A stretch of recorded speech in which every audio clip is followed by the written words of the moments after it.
Salut à vous tous, bienvenue dans le journal La Bande Dessinée. Je suis content de vous retrouver aujourd'hui. Aujourd'hui, nous avons rendez-vous avec Philippe Geluck, et oui, le dessinateur du chat, pour son exposition collective du côté du château de Saint-Maurice.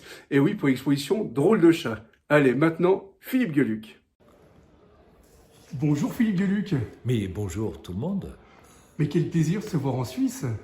C'est un pays que j'aime et que je connais depuis longtemps et que je fréquente depuis pas mal d'années, puisque lorsque j'étais comédien dans les années, j'étais comédien de 75 à 85 et je suis venu souvent jouer en Suisse, à la Comédie de Genève, à Saint-Gervais, au Théâtre Boulimie, etc. Ah oui. etc. Ouais. Et en même temps, votre héros, le chat, il est un peu suisse. Parce que justement, il y a une superbe exposition à Genève avec les statues de bronze. Et maintenant, le chat est châtelain au château de Saint-Maurice. Joli. Oui, le chat mène la vie de château à Saint-Maurice, mais avec des confrères et amis, avec tous les grands chats de la bande dessinée et de l'illustration, le plus grand étant Steinlen, et puis il y a des chats de Edica, de Walt Disney, de Ciné, de Haydée, c'est trop bien. Je suis très fier de faire partie de cette exposition collective orchestrée par Philippe Duvanel. On voit qu'on peut dessiner des chats de 1000 façons différentes. Je trouve que tous mes confrères ont énormément de talent et moi je me dis que en fait ce chat que je dessine depuis bientôt 40 ans ne ressemble pas vraiment à un chat et j'ai un peu honte quand je vois le travail des autres. Mais en même temps, le chat, pour moi, c'est le plus grand philosophe de la Terre, parce qu'en même temps, il y a du jeu de mots, et en même temps, il y a des mots qui font réfléchir. Et je trouve super, parce que, en fait, chaque case, ou même si c'est des planches de bande dessinée, ça nous fait réfléchir, et on adore cet humour-là. Alors merci de le dire, mais c'est vrai qu'il n'a pas que des défauts, mon chat. Il est gros, il ressemble pas à un chat, mais en même temps, il est drôle. Il est dérangeant, il est parfois borderline, il peut être cynique, il est toujours tendre, j'espère toujours bienveillant, il amène à la réflexion, il est parfois philosophe.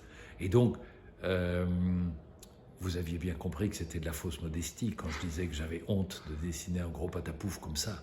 Non, je trouve qu'il est d'une élégance folle. Et d'ailleurs, lui, il n'a même pas besoin d'avoir un nom, comme nous en avons tous. Je m'appelle Philippe, un autre s'appelle Garfield, ben lui, il s'appelle le chat.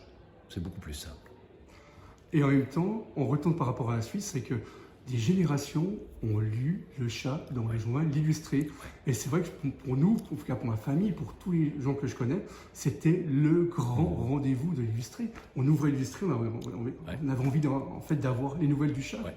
Alors ça, c'est une chose qui me fascine, c'est comment est-ce qu'on appelle ça, le côté transgénérationnel du chat.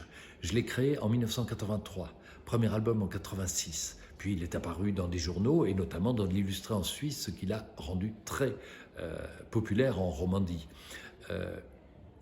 Mais on aurait pu croire que ce que je produisais s'adressait à une génération de lecteurs. Eh bien non, chacun en a parlé à ses enfants, qui en a parlé à ses enfants, qui en a parlé à ses enfants.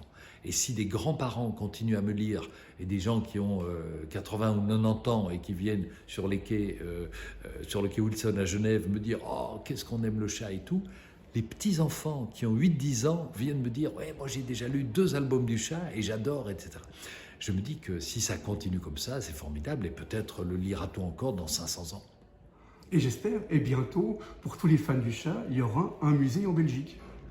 Alors ça, c'est le grand projet qui va suivre ce que je mène pour l'instant, c'est qu'il y a le musée du chat et du dessin d'humour qui ouvrira ses portes à Bruxelles en 2025, donc il y a encore un petit peu le temps, et qui, comme son nom l'indique, accueillera non seulement mon personnage, plein d'autres chats, mais aussi les dessinateurs d'humour. Il y aura une grande rétrospective sur Mix et Remix, par exemple. Ah, un grand ami à nous. Grand ami aussi. Voilà, c'est tellement injuste qu'un génie pareil nous quitte comme ça, si jeune.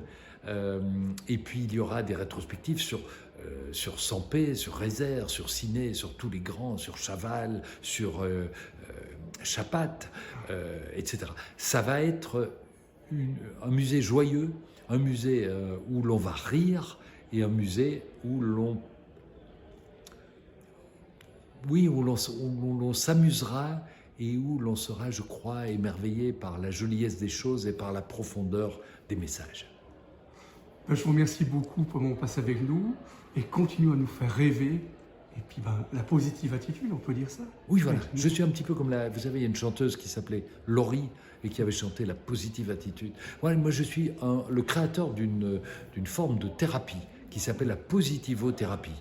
C'est-à-dire que dans une situation, quelle qu'elle soit, on peut toujours en ressortir quelque chose de positif.